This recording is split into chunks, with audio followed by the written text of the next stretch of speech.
Magandang araw mga idol. Charlie Suarez nagwagi laban kay George sa Castaneda. Napakaganda na ipinakita ni Suarez dito. May katangkaran itong kalaban ni Suarez, Ang height nito is 5'10".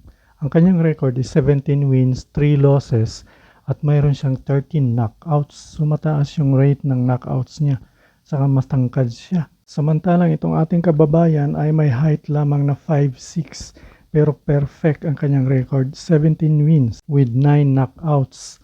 So walang talo itong si Charlie Suarez mga kababayan, So pero ang disadvantage lang dito is mas matangkad talaga yung kalaban niya at mahaba ang reach nito. Pero kayang-kaya ni Suarez yan i-offset sa pamamagitan ng kanyang bilis. Mabilis itong si Suarez at madiskarte pagdating sa aktual na laban mga kababayan.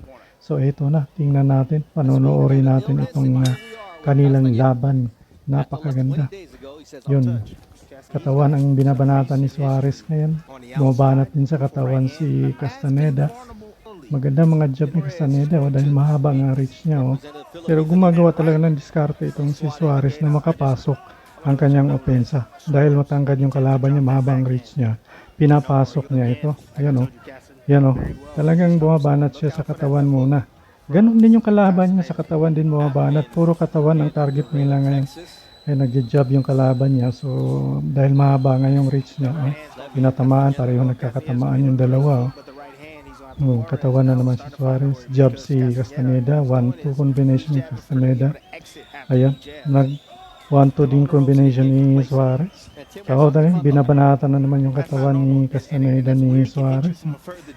Ayun, depensa, maganda rin yung depensa ni Suarez. Ayun, mga kombinasyon ni Suarez, talagang pumapasok. At marami na yung mga left jab na pinapatama ni Suarez sa katawan. Manipis itong si, nagwindang niya. Lumabot yung tuhod ni Castaneda, tinamaan ang left hook. Ngayon malakas din, may lakas din talaga itong si Suarez, mga kababayan. Yan, sinusunod-sunod na ng suntok ni Suarez. Gustong tapusin pero inabot lang ito ng bell. So round 2 tayo ngayon. Ayan, kumakana na naman si Castaneda ng mga jab, left jab. Pero kumakaunter ito si Suarez, may kasabayan yung dalawa. May uppercut din ito si Castaneda pero hindi naman siya umaabot. Ayun, tumama na naman ang kaliwa ni Suarez sa katawan ni Castaneda. Nag-jab si Castaneda, 1-2 combination. Kumanti si Suarez, pumasok yun. Pumasok din yung kanyang left straight sa katawan. Yun, nag-uppercut si Suarez. Double jab naman ito si Castaneda pero ginantihan din ni Suarez ng left jab. Ayun, nagkalikitan yung dalawa. Nagbabanatan sa katawan. At hindi tumama yung uppercut ni Castaneda. Umatake si Castaneda. Sinalubong ito ni Suarez ng uppercut. At nag-left hook si Castaneda. Medyo tumama yun. Ayun, tumama din ang straight ni Suarez. Isa pang left. Tumama din yun. Yun, tumama din yung kanan ni Suarez.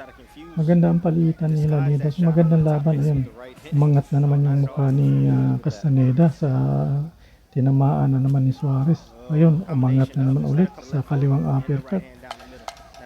Maganda ang palitan ng dalawang boksingero dito. Maganda yung mga pinapakita nila pero mas lamang na lamang dito si Suarez. Oops, end of the round na naman. Ito na naman yung simula ng round nila. Ayun, tumama na naman yung overhand right ni Suarez. Maganda yung mga suntok ni Suarez, Mabilis siya, mabilis yung mag-release ng suntok. Tsaka mas ipag din. Hindi siya nagpapatalo sa palitan ng suntok. Maatake pa rin to si Castaneda kahit nasasakta na rin to dahil marami ng tama sa katawan to mayroon na naman dukot si Suarez sa katawan. Ayun, sunod na 1-2 combination sa mukha. Tumama yun. Sayang yung left hook na yun. Dito sumama, napakalakas. Nag-double jab si Castaneda pero baliwala lang. Parang hapyaw lang. Ayun, tumama na naman ng left si Suarez. Talagang lumalaban din itong si Castaneda.